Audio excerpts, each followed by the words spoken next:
বিচার দিনের একটা দৃশ্য হলো, আল্লাহ বলেন ইয়াউমা ইয়াকুমুর রূহু ওয়াল মালাইকাতু সাফফান লা ইয়াতাকাল্লামুনা ইল্লা মান আযিনা লাহুর রহমান ওয়া ক্বালা সাওয়াবা। যেদিন রূহ ও ফেরেশতাগণ সারিবদ্ধভাবে দাঁড়াবে, এমন এক সময় থাকবে যখন কেউ কথা বলতে পারবে না। এমন এক ধরনের নীরবতা, এমন নীরবতা বিরাজ করবে যার কথা মানবজাতি কোনোদিন শোনেনি। এমন ধরনের নীরবতার অস্তিত্ব কখনো কোনোদিন ছিল না। সেই রকম পিনপতন নীরবতায় আল্লাহ বলেন লা ইয়াতাকাল্লামুন, কেউ কথা বলতে পারবে না, ইল্লা মান আযিনা লাহুর রহমান, দয়াময় আল্লাহ যাকে অনুমতি দিবেন সে ব্যতীত। আর তিনি হলেন মুহাম্মদুর রাসূলুল্লাহ সাল্লাল্লাহু আলাইহি সাল্লাম। তিনি এমন সময় আল্লাহর কাছে আসবেন যখন সৃষ্টির কারো একটি শব্দ করার অনুমতি থাকবে না, সৃষ্টির কারো কোনো আওয়াজ শোনা যাবে না।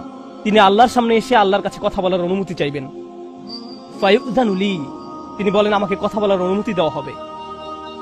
ওয়ায়ুলহিমুনি মাহামিদা আহমাদাহু বিহা লা ইয়াহদুরুনিল আন, সেদিন আল্লাহ আমাকে স্পেশাল একটি দোয়ার মাধ্যমে তার প্রশংসা, তার